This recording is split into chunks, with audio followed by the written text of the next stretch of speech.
Today I want to show you some of my tips and tricks on how I went and retouched this desert highway. This was taken in Canyonlands National Park in Utah.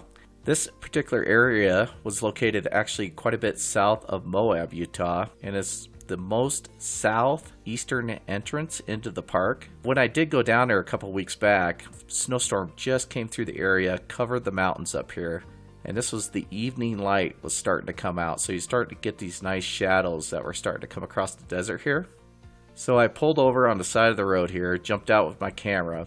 And after a couple different compositions, I finally settled on this one. And I love the way the road kind of turned in and off in the distance, having the snow-capped mountains with a little desert view of the red rock in the area too. So if you ever do come visit this area, the best times to visit is usually in the spring and the fall. Usually the daytime temps are really comfortable, probably 60s and 70s, where the nights can still get nice and chilly, maybe just above freezing.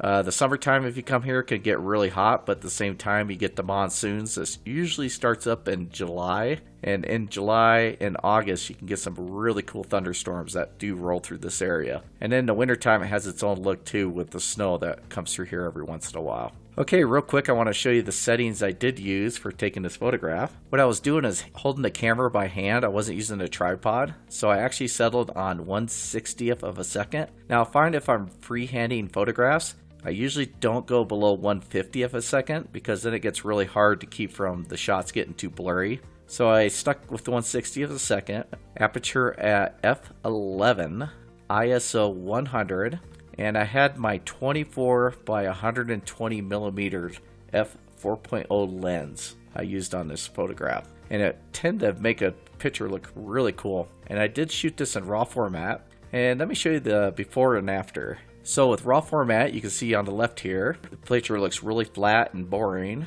And off to the right here, this is my retouch, which turned out really cool looking with the colors and all that. Okay, so let's go ahead and hit the reset, and I'll show you the steps I took. And I'm going to do a really quick workflow on this one, and I'm going to show you some really cool quick shortcuts on how to retouch this photograph in just a few minutes here. So I hit the reset. So the first thing I want to do is bring the highlights down. I'm trying to bring the clouds up here, so I'm going to do two little tricks here. First thing, I'm going to come here to the highlights and just take these all the way down. Next thing I'm going to do is I'm going to come up here to the graduated filter, click on that. I'm going to click and drag the filter down. So I'm just going to get the mountains and the sky above. Come over here to the right again. Let's take the highlights all the way down. Maybe I'll pop my exposure down a little bit to negative 0.07. Clarity, I'm going to really bump this all the way up to 100. So let me click and adjust a little better there. Now this is the cool little trick right here. Dehaze when it comes to clouds. Let me just bump this up. Now you can start seeing some of the definition coming through. And then saturation, you can kind of play with that just a little bit. So let me adjust that to probably like a 5. Now I still want this to pop even more. So let me hit new. So I'm going to start a second graduated filter. Click once again. I'm going to bring this down. And I'm kind of overlapping two graduated filters here. So I'm going to come to the right. Once again, I'm going to take the highlights all the way down to 0. I'm going to bump the clarity once again all the way up to 100. Now I'm going to come to my contrast. So I'm going to bump the contrast up a little bit too, just to help give this even more definition. And then dehaze, once again, I'm going to just take this up just to about 6. Looks pretty good. Now already we're seeing quite a bit of difference up here in the sky. You got more definition in the clouds. And the mountains actually been popping really good here. So let me hit new once again.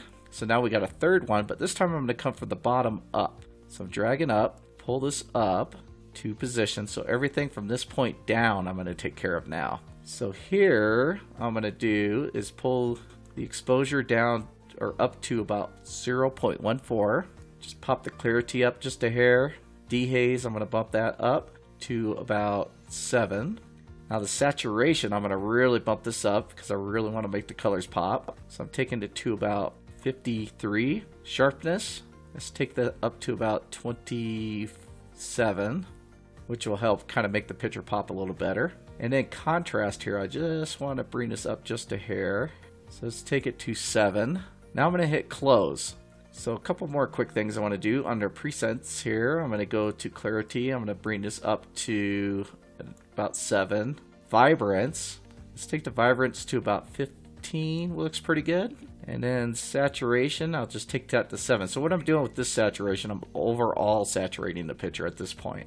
Okay, scrolling on down, under sharpening, I want to sharpen this picture up a little better. So let's take it up to about 50. I'm going to hold my Option key down, which is your Alt key on Windows. I'm going to click and I'm going to sharpen everything that's into white here. So let me take this all the way over a little bit here, just to really get some good definition. Now there is a tiny bit of noise in this photograph, so I'm going to just take this up to about 20. Looks pretty good. Under Lens Correction tab, just go Enable Profile Correction. So as you can see, it kind of flattens it out a little nicer. Under the Effects tab, I always like to, under Highlight Priority, I'm going to take this down to about -7. So basically I'm kind of creating this border, darker border that's going around. Now the last thing I want to do is come up here to the radial filter. I'm going to click on that. And I'm going to make a circle here, and I want the focus to kind of hone in along this road here. So the eye kind of just draws into this highway out to the mountains. And then I'm going to come over here with just the exposure, just a little bit, and I'm going to bump the clarity even more. So I'm really making this one spot pop as you're coming through here. And I'll hit close. Okay, so that's just a really quick workflow on how you can retouch your daytime landscapes. Once again, if you ever do get a chance to go to Canyonlands National Park, this is an awesome place to come visit. So anyways, I hope this helped you out. Hit that like button down below. Subscribe if you haven't subscribed, and we will catch you guys on the next video. You have yourself a good one.